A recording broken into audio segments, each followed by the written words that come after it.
Sa ngalan ng Ama at ng Anak at ng Espiritu Santo, Amen. sumainyo ang Panginoon. At sumayin niyo rin. Magandang umaga po sa ating lahat. Magandang umaga po, Padre. Tayo po ngayon ay nasa araw ng Biyernes, ikapitong linggo ng Pasko ng Pagkabuhay. Sa diwang ito at munang aminin ang ating mga kasalanan upang tayo maging marapat gumanap sa banal na pagdiriwang. Inaamin ko Sa makapangyarihan Diyos at sa inyo, mga kapatid, na lubha ako nagkasala sa isip, sa salita at sa gawa at sa aking pagkukulang. Kaya isinasamo ko sa mahal na Birheng Maria, sa lahat ng mga anghel at mga banal, at sa inyo, mga kapatid, na ako'y ipanalangin sa Panginoong ating Diyos. kawan tayo ng makapangyarihang Diyos, patawarin tayo sa ating mga kasalanan at patnubayan tayo sa buhay na walang hanggan. Amen.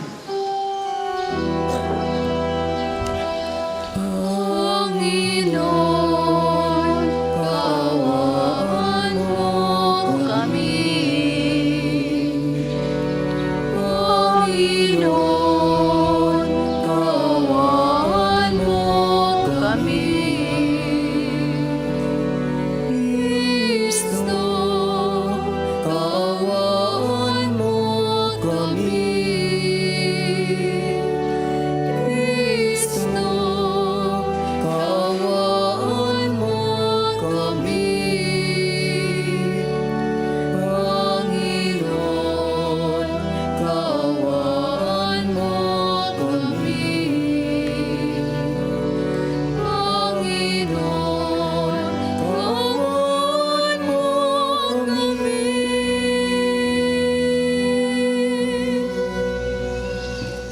Manalangin tayo. Ama naming makapangyarihan, binuksan mo para sa amin ang pinto ng kalangitan sa pagluluklok mo kay Kristo sa iyong kanan at sa pagdudulot ng Espiritu Santo ng kaliwanagan.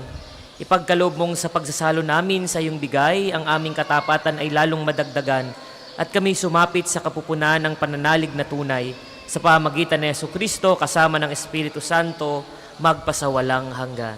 Amen.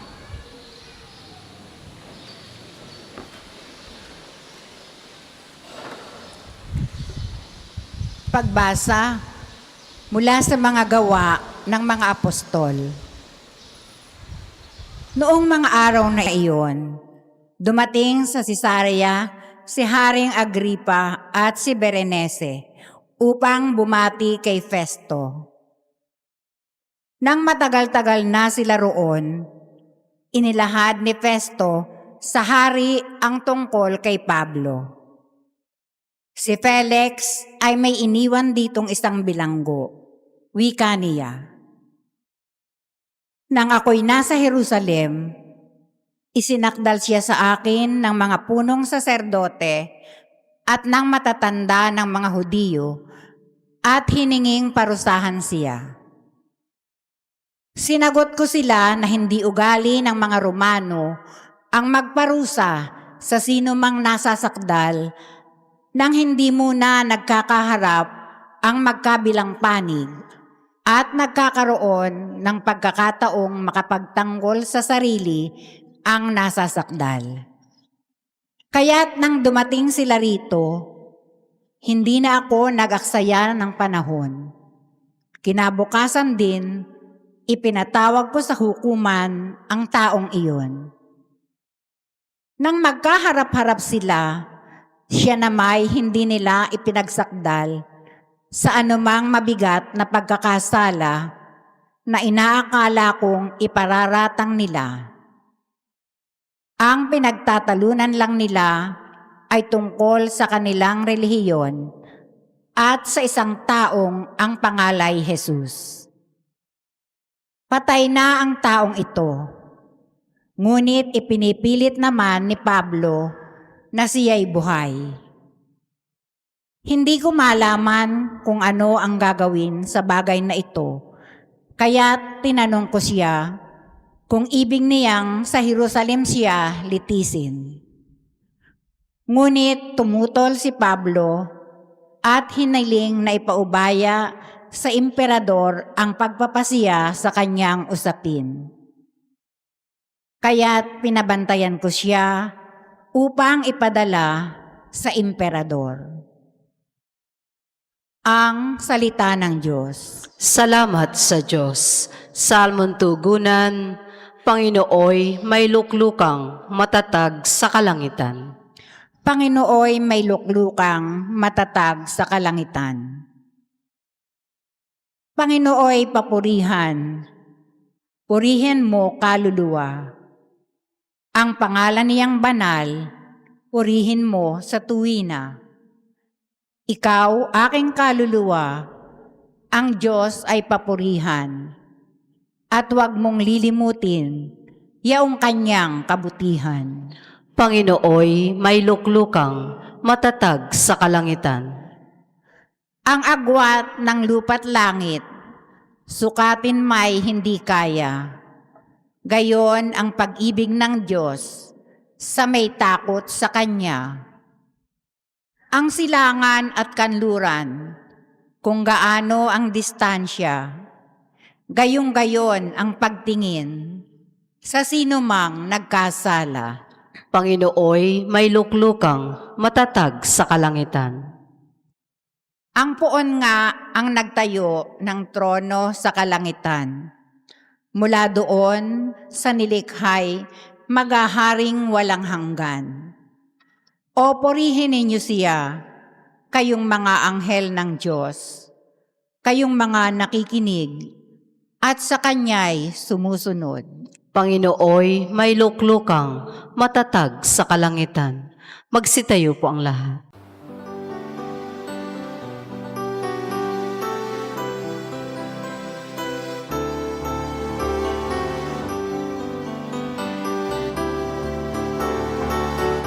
Alleluia, alleluia, alleluia, alleluia, alleluia, alleluia, alleluia. Alleluia, alleluia, alleluia, alleluia, alleluia, alleluia. Sumayin niyo ang Panginoon. At sumayin niyo rin. Ang pagbasa sa mabuting balita ng Panginoon ayon kay San Juan. Papuri sa iyo, Panginoon. Nang muling napakita si Jesus sa maalagad at nang makakain sila, tinanong ni Jesus si Simon Pedro, "Simon, anak ni Juan, iniibig mo ba ako na higit sa kaysa mga ito?" "Opo, Panginoon, nalalaman ninyong iniibig ko kayo," tugon niya. Sinabi sa kanya ni Jesus, "Pakanin mo ang aking mga batang tupa." Muli siyang tinanong ni Jesus, "Simon, anak ni Juan, iniibig mo ba ako?" Sumagot si Pedro, "Opo, Panginoon, nalalaman ninyong iniibig ko kayo." Ani Jesus, "Pangalagaan mo ang aking mga tupa." Pangatlong ulit na tinanong siya ni Jesus, "Simon, anak ni Juan, iniibig mo ba ako?" Nalungkot si Pedro sapagkat makaikatlo siyang tinanong na iniibig mo ba ako? At sumagot siya, "Panginoon, nalalaman po ninyo ang lahat ng bagay at nalalaman ninyong iniibig ko kayo." Sinabi sa kanya ni Jesus, "Pakanin mo ang aking mga tupa." Tandaan mo, noong kabataan mo pa, ikaw ay nagbibihis sa iyong sarili at lumalakad ka kung saan mo ibig. Ngunit pagtanda mo, iuunat mo ang iyong mga kamay at iba ang magbibihis sa iyo at dadalhin ka kung saan hindi mo ibig. Sinabi niya ito upang ipakilala kung paanong mamamatay si Pedro at sa gayoy mapararangalan niya ang Diyos. Pagkatapos, sinabi sa kanya ni Jesus, "Sumunod ka sa akin." Ang mabuting balita ng Panginoon. Pinupuri ka namin, Panginoong Heso Kristo.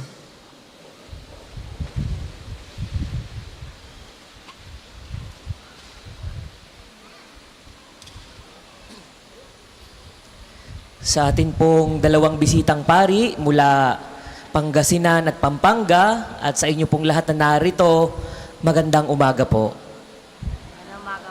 Magandang umaga po. Sino po sa atin dito ang hindi taga Batangas? Taas po ang kamay. Madami. Sino po ang first time sa Padre Pio? Yan, palakpakan natin ang ating mga sarili. Welcome po dito sa amin sa Pambansang Dambana at Parokya ni Santo Padre Pio dito po sa Batangas. Mga kapatid, ngayong araw na ito, napakinggan natin kung papaanong 3 beses tinanong ni Jesus si Pedro, iniibig mo ba ako? Sino po sa atin dito ang magsyota na narito, mag-girlfriend, boyfriend? Taas po ang kamay sa mga hindi nahihiya o pwedeng ipakilala. Yan. Bakit ko po natanong? Sapagkat yung mga magsyota, minsan, may mga ganitong problema. Kapag yung babae tanong ng tanong, mahal mo ba ako? Anong pakiramdam ng lalaki? Ay, syempre naman, mahal kita. Pero kapag yung babae, 3 beses nang nagtatanong na, mahal mo ba ako? Anong pakiramdam ng lalaki? Bakit ba ang kulit mo? No. Mahal nga kita. Paulit-ulit ka. Nakukulitan ang isang nobyo kapag paulit-ulit na nagtatanong ang kanyang nobya kung mahal niya ba siya. Pero sa ating ebanghelyo mga kapatid, 3 beses tinanong ni Jesus si Pedro, iniibig mo ba ako? Hanggang si Pedro nga ay nalungkot na at ang sabi ay, Panginoon, alam mong mahal kita. Bakit kaya ganito si Jesus? Kailangan niya ba ng self-validation? Gusto niya bang maramdamang mahal siya? Bakit paulit-ulit na nagtatanong si Jesus 3 beses kung mahal siya ni Pedro? Ito ba'y para kay Jesus? Hindi po mga kapatid. Sapagkat kung ating matatandaan, bago ito, ang tagpong ito, ano po ang ginawa ni Pedro kay Jesus? Kaya siya ay naipako at namatay sa krus. Anong ginawa ni Pedro? 3 beses niyang itinanggi si Jesus. At tumilaok ang manok. Kaya mga kapatid, kung ating titingnan, ito'y ginagawa ni Jesus hindi para sa kanyang sarili. Ito'y para iparamdam kay Pedro na matapos mo akong 3 beses na itanggi, bibigyan kita ng pagkakataon para 3 beses mo ring ipahayag na mahal mo ako. Kumbaga sinasabi ni Jesus, bibigyan kita ng chance. Kasi 3 beses mo akong itinanggi. Ngayon, 3 beses mo ring sabihing mahal mo ako. Mga kapatid, napakaganda. Sapagkat tayo bilang mga tao, iniisip natin na kapag ako'y nagkasala, kapag ako'y nagkamali, baka hindi na ako mapatawad ng Diyos. Baka wala na akong pagkakataon. Sinasabi ko po sa inyo, God is a God of many chances. Hindi lamang second, hindi lamang third, hindi lamang fourth. Ilang beses man tayong magkasala, basta tayo marunong humingi ng tawad, ganon din karaming beses tayong patatawarin ng Panginoon. Alam niyo po, ang isang paborito kong sinabi ni Papa Francisco, mauunang mapagod humingi ng tawad ang tao bago mapagod ang Diyos na patawarin tayo. Inuulit ko, mauunang mapagod humingi ng tawad ang tao bago mapagod ang Diyos na patawarin tayo. Ibig sabihin, hindi napapagod ang Diyos na tayo patawarin. Ang tanong, tayo ba ay lumalapit sa Kanya para humingi ng tawad? Siguro yung mga narito, kaya narito ay humihingi ng panalangin sa tulong ni Padre Pio para gumaling sa mga sakit, para magkaroon ng kalutasan sa problema, para umasenso ang buhay. Pero ang unang tanong po sa ating sarili, bago tayo humingi ng pagpapala galing sa Diyos, tayo ba'y nagsisisi sa ating mga kasalanan? Kailan tayo huling nangumpisal? Kailan natin sinabi sa Diyos na, Panginoon, ako po ay makasalanan. Ako po ay hihingi ng tawad sa kumpisal at sana ako inyong mapatawad. Kailangan po nating magbalik loob sa Kanya. Kasi kung tayo po ay hingi ng pagpapala, pero alam nating tayo namumuhay sa kasalanan, mahirap pong ibigay iyan sa atin. Kailangan muna nating linisin ang ating mga sarili. At huwag tayong matakot. Lagi pong bukas ang kumpisal. Dito po sa Padre Pio, meron tayong tinatawag na Chapel of Reconciliation na dyan sa inyong likod. Yan pong bilog na yan, paikot yan, yan ay may mga cubicle ng confession area. At meron pong regular confession tuwing Sabado at Linggo. Maghapon at halos gabi na natatapos. Dahil ang lugar na ito ay bukas sa pagpapatawad. At yun din po ang gusto ni Padre Pio. Hindi lamang na tayo pagalingin sa ating mga karamdamang pangkatawan. Gusto rin niya na tayo pagalingin sa ating mga karamdamang pangkaluluwa.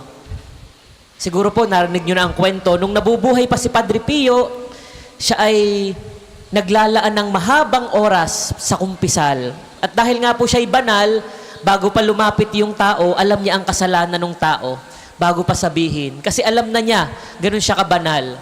At napakarami niyang kaluluwa ang natulungan. Dahil ang tunay na himala, hindi lamang po yan sa kagalingang pangkatawan. Ang tunay na himala ay kapag tayo nagsisi sa ating mga kasalanan. Kaya mga kapatid, sa umagang ito, alam ko po kayo narito dahil gusto nyong humiling ng pagpapala sa ating Panginoon. Sana mag-udyok din ang ating pagbisita sa lugar na ito para pagsisihan ng ating mga kasalanan. Kung tayo po'y matagal nang namumuhay sa kasalanan, siguro ito na ang panahon para magbalik loob sa Diyos. Hindi po tayo sisisihin ng Panginoon, hindi niya tayo susumbatan. Ang gusto niya, ipahayag natin ang ating mga kasalanan at ako'y nakasisigurong tayo'y kanyang patatawarin. Kung papaano niyang binigyan ng pagkakataon si Pedro na muling ipahayag ang kanyang pagmamahal kahit 3 beses niya pang itinakwil ito. Tayo rin mga kapatid, kahit ilang beses tayong magkasala, kahit ilang beses nating itakwil ang Panginoon, bibigyan at bibigyan niya tayo ng pagkakataon. Ang tanong, tayo ba'y handang bumalik sa Kanya sa pamagitan ng kumpisal? Sa pagpapatuloy ng ating misa, hingilingin natin sa Diyos ang biyaya para magkaroon ng lakas ng loob para muling lumapit sa kumpisal at ihingi ng tawad ang ating mga kasalanan. Pagpalain po tayo ng ating Panginoon. Ang buwan ay tumindi bilang hukom natin. Hallelujah,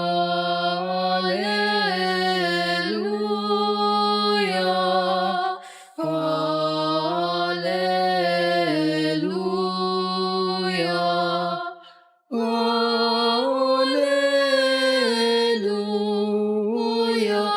hallelujah, hallelujah, hallelujah.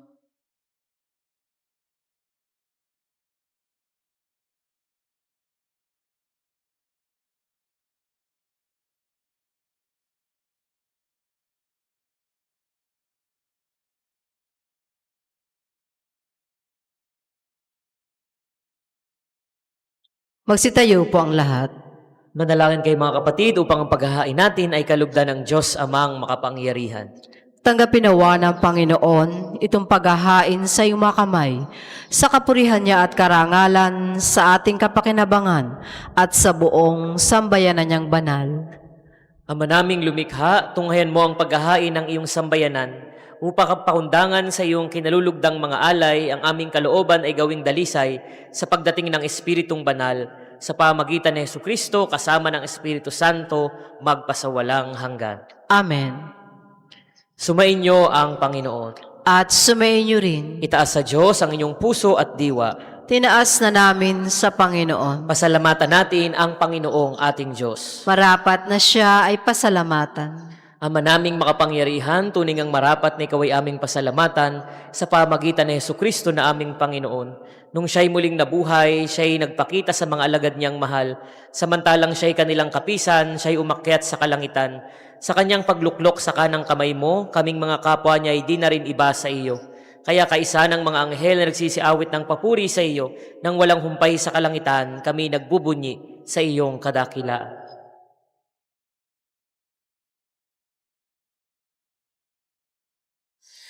Santo, Santo, Santo, Panginoong Diyos, napupuno ang langit at lupa ng kadakilan mo.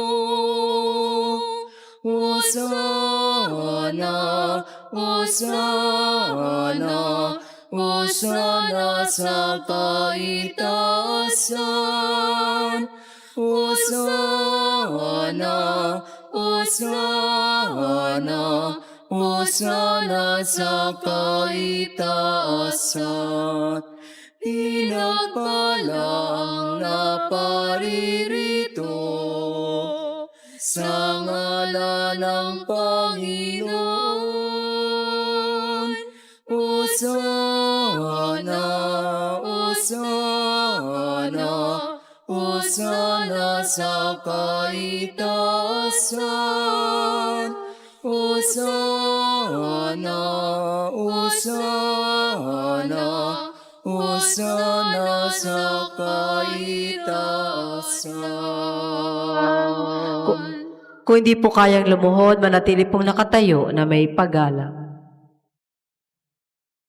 Ama naming banal, ikaw ang bukal ng tanang kabanalan, kaya't sa pamagitan ng iyong Espiritu, gawin mong banal ang mga kaloob na ito, upang para sa amin maging katawan at dugo ng aming Panginoong Heso Kristo. Bago niya pinagtiis ang kusang loob na maging handog, hinawakan niya ang tinapay, pinasalamatan kaniya, pinaghati-hati niya yun, iniabot sa kanyang mga alagad at sinabi, "Tanggapin ninyong lahat ito at kanin, ito ang aking katawan na ihahandog para sa inyo."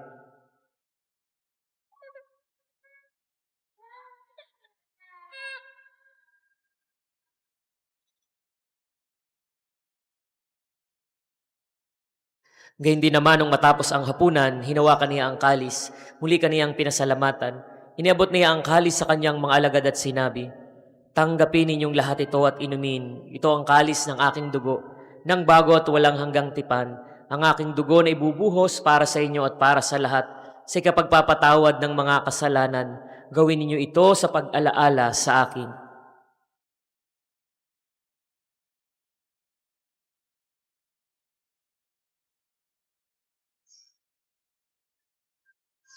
Ipagbunyi natin ang misteryo ng pananampalataya. Si Kristo'y namatay, si Kristo'y nabuhay, si Kristo'y babalik sa wakas ng panahon. Ama, ginagawa namin ngayon ang pag-alaala sa pagkamatay at muling pagkabuhay ng iyong anak. Kaya't inihaalay namin sa iyong tinapay na nagbibigay buhay at ang kalis na nagkakalob ng kaligtasan. Kami nagpapasalamat dahil kami iyong minarapat na tumayo sa harap mo para maglingkod sa iyo. Isinasamo namin kaming magsasalo-salo sa katawan at dugo ni Kristo ay mabuklod sa pagkakaisa sa pamagitan ng Espiritu Santo.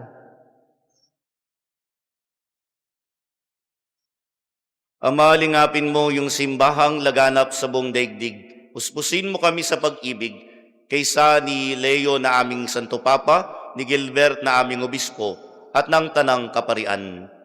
Alalahanin mo rin ang mga kapatid naming nahimlay, nang may pag-asang sila'y muling mabubuhay, gayon din ang lahat ng mga pumanaw.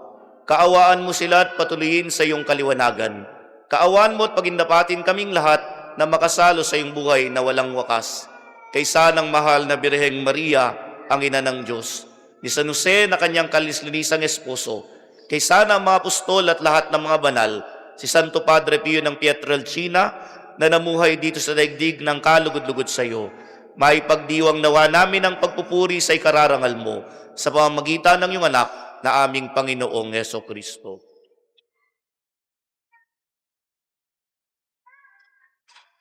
Sa pamagitan ni Kristo, kasama niya at sa Kanya, ang lahat ng parangal at papuri ay sa iyo, Diyos Amang makapangyarihan, kasama ng Espiritu Santo, magpasawalang hanggan.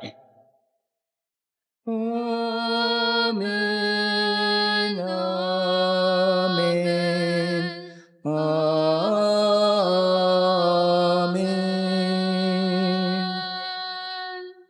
Sa tagubili ng mga nakagagaling na utos at turo ni Jesus na Panginoon natin at Diyos, ipahayag natin ng lakas loob.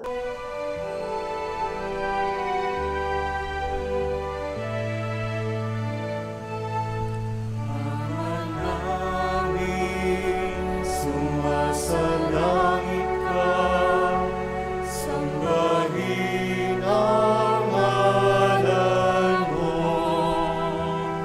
mapasa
Inihiling namin kami adya sa lahat ng masama, pagkalooban ng kapayapaan araw-araw, iligtas sa kasalanan at ilayo sa lahat ng kapahamakan.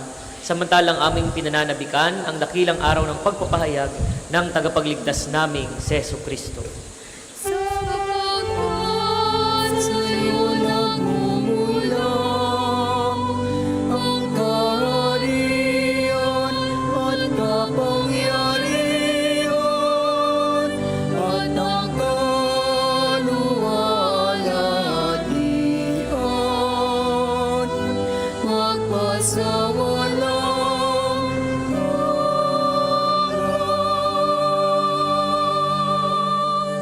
Panginoong Hesukristo, sinabi mo sa iyong mga apostol, kapayapaan ang iniiwan ko sa inyo. Ang aking kapayapaan ang ibinibigay ko sa inyo. Tunghayan mo ang aming pananampalataya at huwag ang aming mga pagkakasala. Pagkalooban mo kami ng kapayapaan at pagkakaisa ayon sa iyong kalooban, kasama ng Espiritu Santo magpasawalang hanggan. Amen. Ang kapayapaan ng Panginoon ay laging sumainyo. At sumainyo rin. Magbigayan kayo ng kapayapaan sa isa't isa.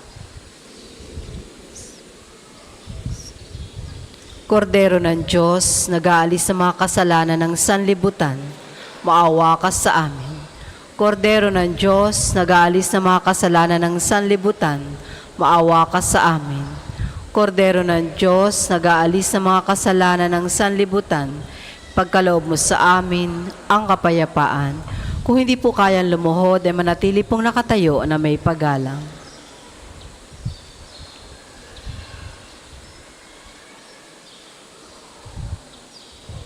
Ito ang kordero ng Diyos, ito ang nag-aalis ng kasalanan ng sanlibutan. Mapalad ang mga inaaniyahan sa kanyang piging. Panginoon, hindi ako karapat-dapat na magpatuloy sa iyo, ngunit sa isang salita mo lamang ay gagaling na ako.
Manalangin tayo. Ama naming mapagmahal, sa pagkadalisay mo sa amin at sa pakikinabang sa ginanap namin ngayong pagdiriwang, ipagkaloob mong ito ay maging pagsasalo sa patawad at buhay na sa aming kaloob mo. Sa pamagitan ni Jesucristo kasama ng Espiritu Santo, magpasawalang hanggan. Amen. Sumainyo ang Panginoon. At sumainyo rin. At pagpalain kayong lahat ng makapangyarihang Diyos, ang Ama, Anak at Espiritu Santo, Amen. taglay ninyo sa inyong pag-alis ang kapayapaan ni Kristo. Salamat sa Diyos.